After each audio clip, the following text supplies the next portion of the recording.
Malgré l'ampleur de la tâche, le programme reste secret. Pour l'Oxcart, il fallait une habilitation particulière. Et c'était la plus élevée qu'on pouvait obtenir.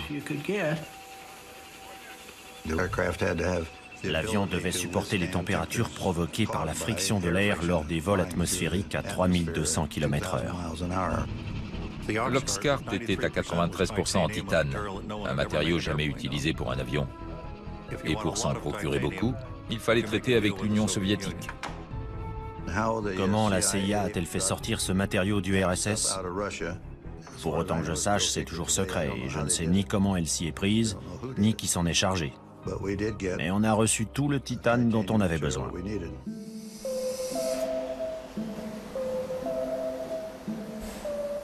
Une fois prêt, le prototype doit être acheminé de la chaîne d'assemblage californienne à la zone 51.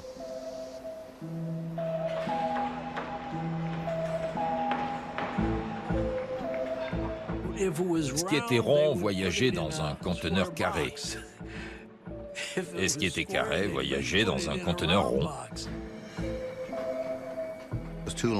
Il était trop long, ses ailes étaient trop larges, donc des tronçons ont été détachés et transportés de Burbank à Groom Lake.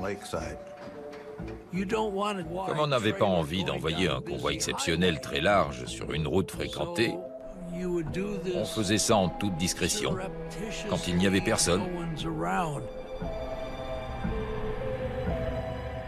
Ça nécessitait de collaborer avec les polices de la route de Californie, du Nevada, la CIA et je ne sais combien d'autres organismes. Et la voie devait être dégagée. Il a fallu couper des arbres et niveler la terre des accotements pour que les conteneurs puissent passer.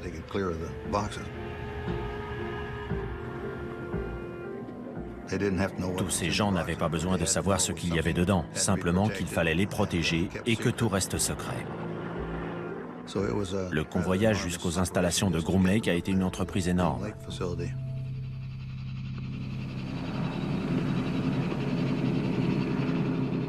Ken Collins est un des premiers pilotes à découvrir l'Oxcart à la zone 51.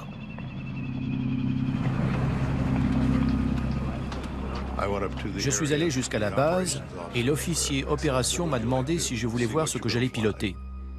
J'ai dit bien sûr. On est allé jusqu'à un hangar.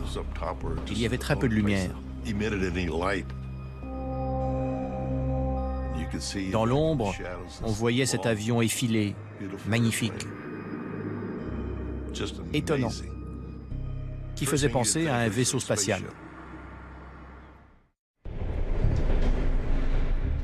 Dans la zone 51, près de 2000 ouvriers s'efforcent de mener à terme le programme noir.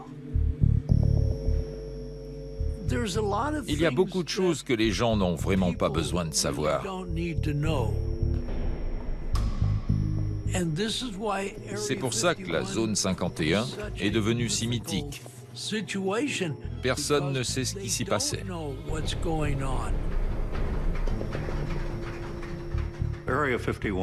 La zone 51 n'avait qu'un but, mettre au point l'Oxcart pour qu'il intervienne à l'étranger.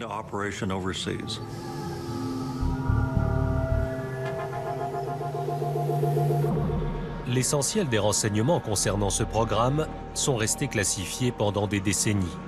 Et on connaît mieux son célèbre successeur, l'emblématique SR-71 Blackbird.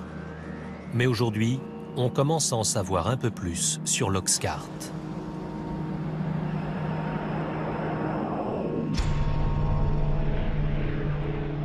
Il a été le premier avion furtif de l'histoire, conçu pour être quasiment invisible aux yeux des radars ennemis.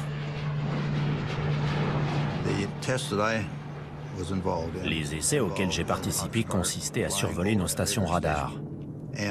On voulait voir si l'avion allait être ou non repéré. Je suis allé au centre d'observation radar pour voir ce qui arriverait quand l'Oxcart passerait.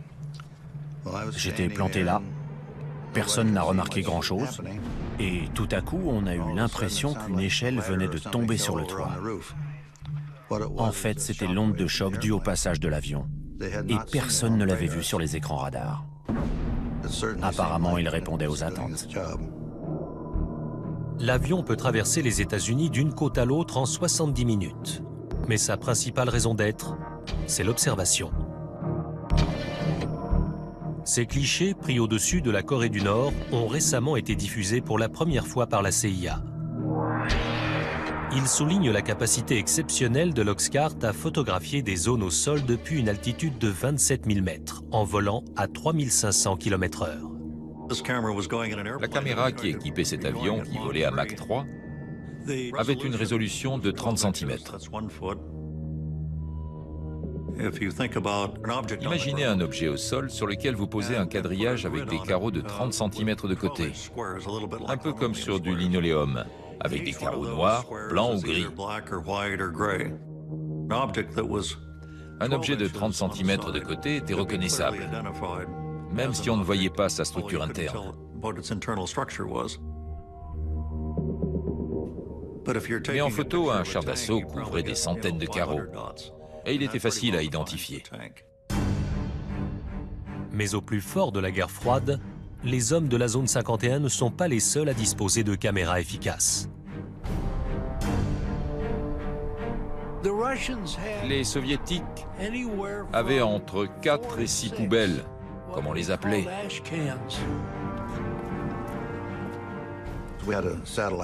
On avait un système de surveillance qui nous alertait des heures de passage de ces satellites. Au moment où ils approchaient de la zone 51, on arrêtait tout. Il y avait des cabanons d'urgence. Si un avion était à l'extérieur au moment où un satellite franchissait la ligne d'horizon, on filait se réfugier à l'intérieur. Mais il faut parfois laisser en place une maquette pour tester ses capacités furtives. Et les Soviétiques espionnant depuis les airs, ça ne va pas sans poser de problème. Quand un avion était sur son pylône, il était très difficile à maquiller à l'attention des satellites.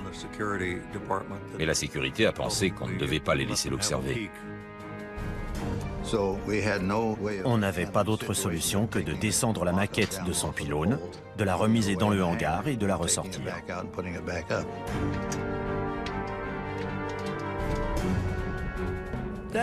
Ça rendait la tâche très difficile. On commençait à travailler sur l'avion, puis il fallait le rentrer rapidement dans le hangar. Après, il fallait le ressortir, le rentrer, le ressortir. C'était toute une histoire.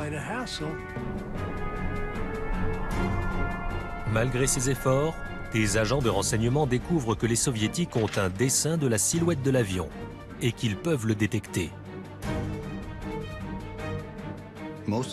Lors de la plupart des essais effectués en journée, les radiations en provenance du Soleil chauffaient tout, sauf les parties à l'ombre. Et quand on laissait la maquette en position pendant une demi-heure, elle projetait une ombre qui pouvait être repérée avec un appareil infrarouge. Bientôt, les hommes de la zone 51 fabriquent donc des leurres à l'attention des Soviétiques. Quand des satellites équipés d'instruments infrarouges arrivaient, on dessinait la forme d'un avion bizarre devant un des hangars. La plupart des silhouettes étaient en carton. Au moment où le satellite arrivait, on mettait des radiateurs à l'arrière pour qu'il y ait une signature infrarouge et faire croire que l'avion venait de se poser. On voulait que l'ennemi croie qu'on avait quelque chose que lui n'avait pas. Et on voulait l'obliger à consacrer beaucoup de temps et d'argent à essayer de découvrir ce que c'était. Des objets fantomatiques apparaissent sur les écrans. D'autres leurres protégeant l'Oxcart alimentent des rumeurs qui vont bon train. Des chasseurs ont passé des heures à suivre ces objets repérés au radar. On a effectué 2850 missions au départ de Groom Lake, dont personne n'a jamais rien su. L'avion n'existait pas. Mais naturellement, en fonction des rayons du soleil, il pouvait être repéré, et les gens disaient alors avoir vu un ovni.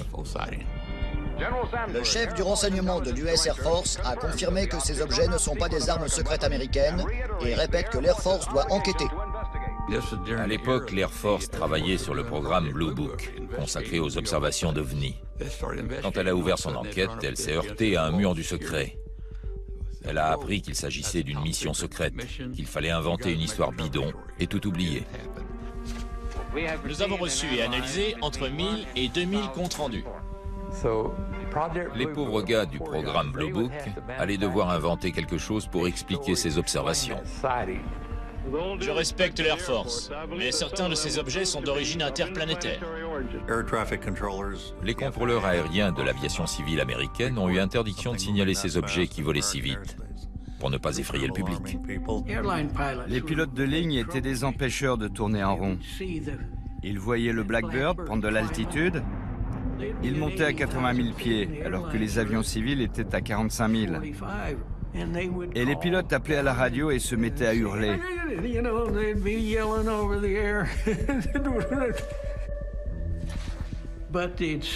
Mais ils le repéraient. Et les passagers le repéraient aussi. Donc le FBI allait les trouver là où ils avaient atterri.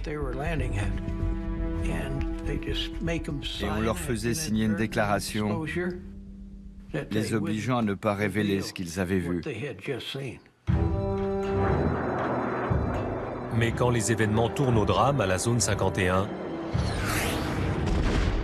la machine à désinformer passe la vitesse supérieure.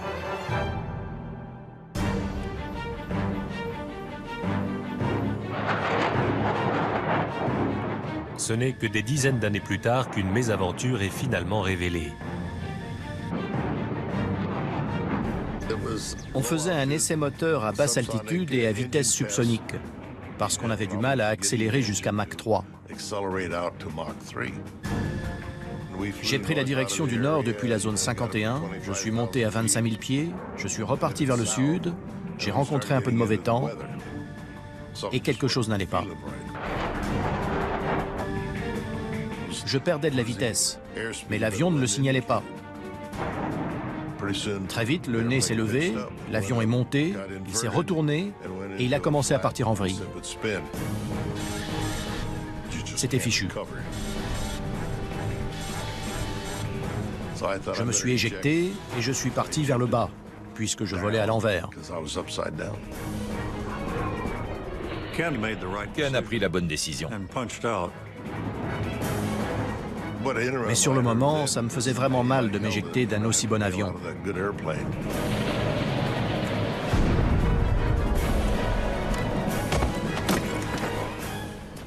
Il a fini près de Wendover, dans l'Utah. Une fois au sol, j'ai récupéré ma voile. Je me doutais que j'en aurais besoin. J'allais devoir passer la nuit dehors et elle me servirait de sac de couchage.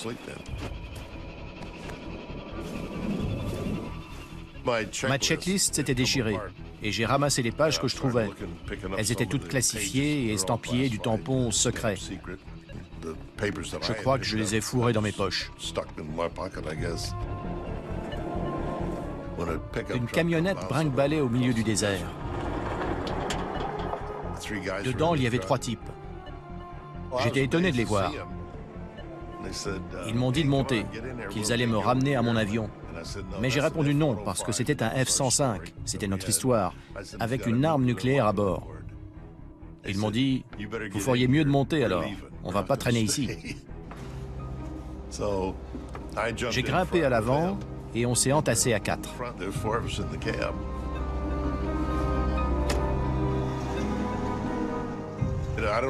Je ne sais pas où il serait allé en cas d'explosion. Vu la distance, ça n'aurait rien changé. Après la mise en garde et le pieux mensonge de Collins, il n'avait sûrement pas envie d'aller voir de près.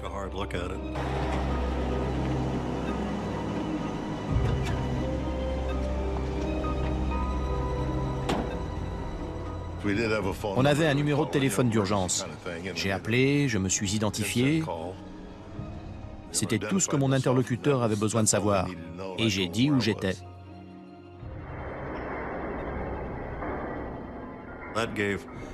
La CIA a eu 2 jours pour récupérer les morceaux de l'épave et tout nettoyer. Sinon, ça aurait viré à la kermesse.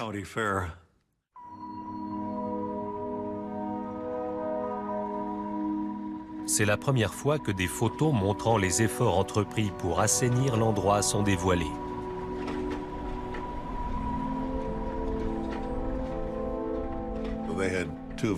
2 types de la sécurité sont allés sur place. Ils ont sillonné tout le coin à cheval pour vérifier que rien de classifié n'avait été oublié. Entre la version officielle et l'isolement du lieu de l'accident, le nettoyage permet de garder secret l'emplacement du crash.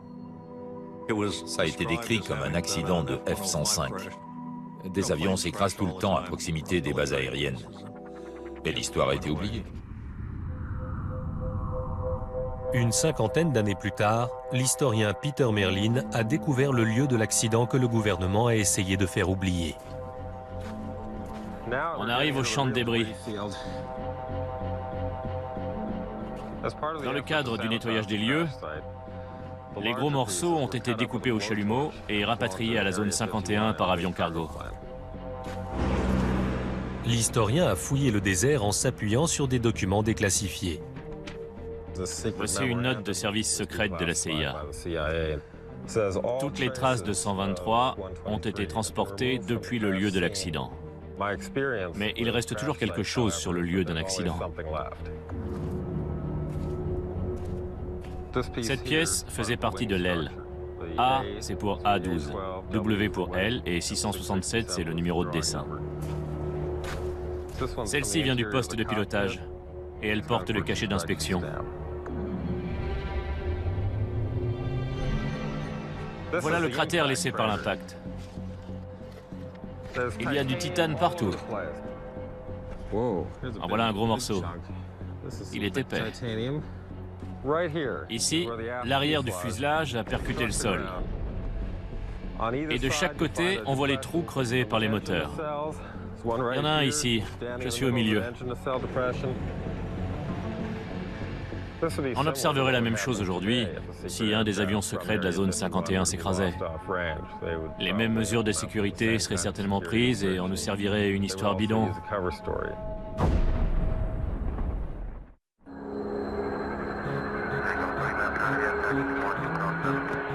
Aéroport McCarran, Las Vegas, de nos jours. Un hangar privé pour avions banalisés.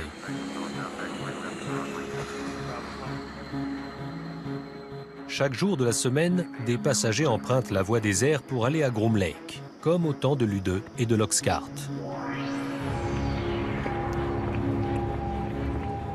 Depuis cette époque, la zone 51 est devenue le siège permanent des programmes noirs.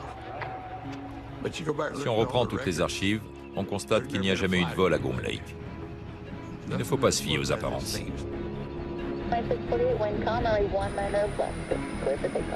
Et le mystère continue. Les fonds secrets alloués chaque année aux forces armées dépassent les 41 milliards d'euros. De toute l'histoire des États-Unis, ils n'ont jamais été aussi élevés. Même ceux qui jadis ont tant sacrifié pour la zone 51 ignorent tout de ce qui s'y trame aujourd'hui. J'aimerais bien savoir ce qu'on y fait, mais je l'ignore. J'ai même entendu dire que la zone 51 était un leurre pour cacher des endroits encore plus secrets. Je ne sais pas, je ne peux pas le confirmer.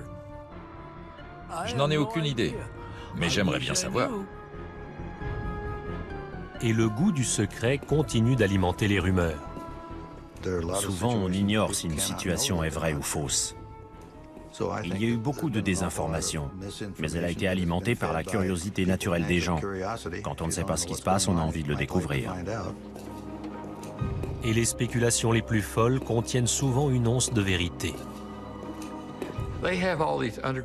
On raconte qu'il y a des salles souterraines et des tunnels qui vont jusqu'à Las Vegas.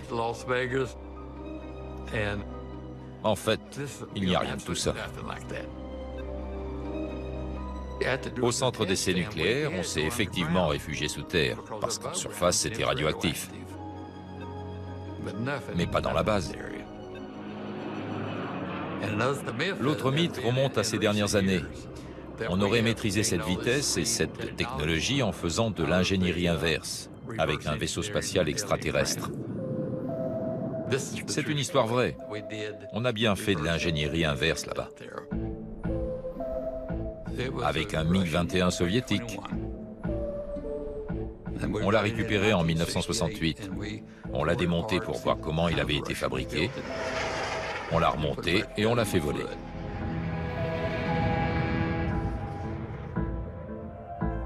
Même la théorie du complot qui prétend que l'alunissage a été tourné dans la zone 51 repose sur quelques faits avérés.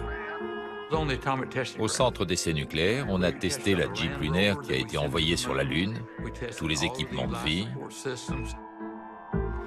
Les astronautes sont venus s'entraîner sur les cratères laissés par les bombes atomiques. C'est sûrement de là que viennent toutes ces histoires.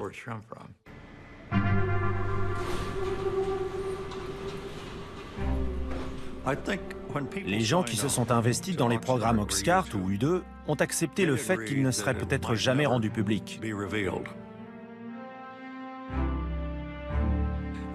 Pour eux, c'était une espèce de secret de famille, et ils étaient prêts à l'emporter dans leur tombe. Ça a été un grand honneur pour moi d'accomplir ce travail, parce que ça veut dire qu'on m'a vraiment fait confiance, alors que je n'étais qu'un gamin de la campagne. On a fait confiance à des gens comme moi qui ont travaillé là-bas.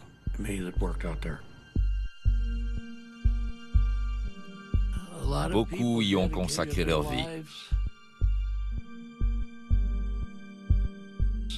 Certaines familles ont éclaté parce que les épouses ne savaient jamais quand leur mari allait rentrer. Ce n'était pas un boulot comme un autre.